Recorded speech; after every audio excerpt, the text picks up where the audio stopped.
In this installment of From the Shelf, we look at a model I simply call the jet boat car. Before getting into how the model was built, here's a little background about how it came about. In the spring of 1968, Frank Whittle was tinkering in his shop when his buddy, George Brayton, pulled up with something special in the back of his truck. A prototype Continental TS 325 gas turbine engine. George worked at Ryan Aeronautical, and his boss told him to get rid of it since the contract had fallen through. He was told it needed to be destroyed. After tossing back a few cold ones with George, Frank came up with a better idea. He looked out past his shop and saw his old Westcraft glass slipper boat that he blew up the little two-stroke engine a few years ago. Frank began to wonder if this could be used as a replacement. The turbine engine only weighs 170 pounds and produced at least 350 horsepower. George thought that might be too much for water, but thought, what if we made a car out of it? They agreed that would be a pretty good idea, and the jet boat car concept was born. Little did they know, about the same time, a fellow named Bob McKee was building something quite similar, only he had a much better idea by going sports car racing. His car would go on to be the first gas turbine-powered car to win a sanctioned endurance event. That car was called the Howmet TX. Ironically, the jet boat car wound up with a drivetrain very similar to the Howmet TX. Due to the variable output of the turbine, which produced a high level of torque, a standard gearbox was not necessary, so the output shaft connected to a single-speed transaxle. A simple frame was fabricated to mount the engine and transaxle to the boat. Next, they designed a custom independent rear suspension and splurged on some coilover shocks. They were ready to move on to the front suspension when a fellow was passing through and was curious about what they were working on. He introduced himself as Doug Kinney. Doug had some pretty wild stories about some of the vehicles he had worked on, and the jet boat car was right up his alley. He told them about one of his cars he called the Wishbone. He said his boss hated it, even told him to cut it in half. Doug said the front suspension design would work great for this project.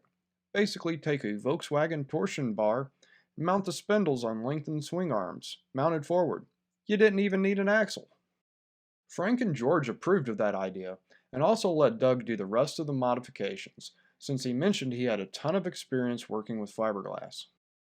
Once finished, it needed a test driver, and Frank knew a guy in town that wasn't afraid of anything.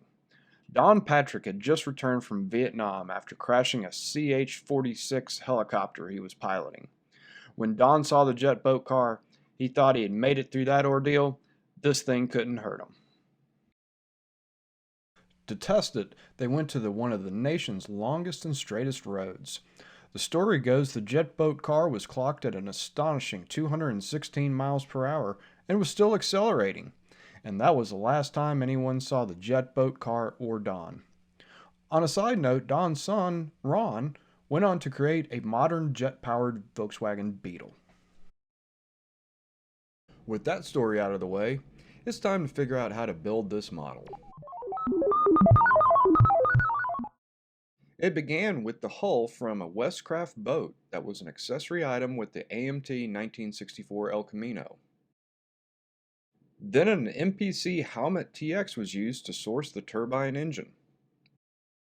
After a quick mock-up, this could be interesting. I felt a driver figure was a needed part of the design, since the vehicle seemed to be missing something without him. The main part of the frame is already fabricated at this part, along with the torsion bar extensions that would eventually hold the front spindles. The idea of not having a front axle adds a bit of visual confusion and keeps the front very boat-like. But it needed a headrest of some sort. I found this part in an AMT 1963 Ford truck. After some serious sectioning, it became the shape I needed. Some cool era-correct wheels were found in the MPC Olsonite Eagle. The front wheels had to be sectioned to fit some skinny dragster-style tires. Another mock-up, and it's starting to look fast. The front headlights were sourced from an original issue AMT 1963 Corvette convertible. It's actually the custom version's headrests. Some various custom fins were also added to the sides to give it some more style. Moving to the rear suspension, this was my first attempt at soldering brass, and that was quite the learning curve. The U-joints were then carved from aluminum tubing, with the transaxle and axle carriers found in the Howmet TX.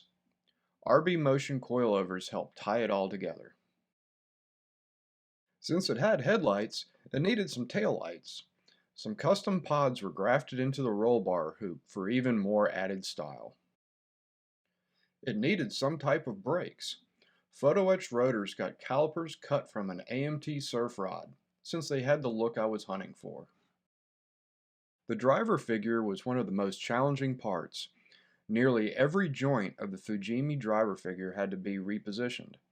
His head required major surgery to fit inside a vintage helmet. The hands had to be ground out to be able to fit the steering wheel. Thick foil was used to add pocket detail and shoulder straps. It was now time to start painting and detailing the engine. What comes in the Howmet is somewhat basic, with a bunch of weird engraving. Many hours of research was performed to understand this engine and try to make it as convincing as possible. The final product is full of doodads. The brass frame was then polished and prepared for electroplating using Caswell products, which required another learning curve. Something I have done before is create custom decals. Tape templates were used to create the overall scheme. Next, they were scanned into the computer and redrawn in Adobe Illustrator. These were then printed to confirm their fit. Next, a fish scale pattern was created in Adobe Photoshop and applied to the vector shapes previously drawn. Again, these were printed out and tested for size, color, and resolution. After the body was painted in a custom mixed pearl white, the decals were printed on clear decal paper on my inkjet printer. A nice surprise was their transparency, which let the pearl effect show through the decal. Once the decals were applied, Splash 2K Clear was used to seal them in and bring the gloss. It was then on to final assembly. A small floor mat was fabricated and foot pedal controls would be added. Here it is, nearly completed. The steering wheel fought me a lot in the end. I had plans for it to turn the front wheels via a flexible guitar string. Tolerances were just too tight for it to slide within the driver's hands. The steering is still posable at the wheels. Now we show the finished jet boat car. I think it has a very organic, almost fish-like look to it. The paint scheme certainly contributes to that.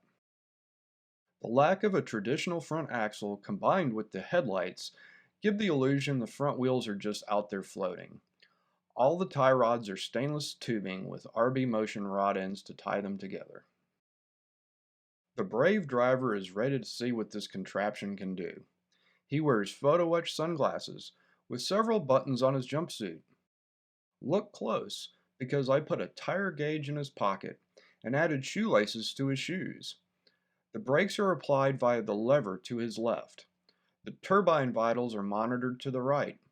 The feet controls the throttle and fuel shutoff for some type of safety device. You might wonder why no harnesses. I think it would be safer to be ejected than to be strapped into this thing at speed. Underneath, it's pretty basic. Just the chrome frame that surrounds another fish scale pattern. I think this model kind of has an identity crisis. What really is it? I don't think any historical sanctioned racetrack would allow it to run in any type of competition. And it's not the most practical street car. Is it a custom? Kind of. It's just a little bit of all of those with 3 scoops of danger. I hope you enjoyed the story behind how this model was built. Be sure to like, comment, and subscribe. You know what to do, because I have all kinds of model car stories to tell. Thanks for watching.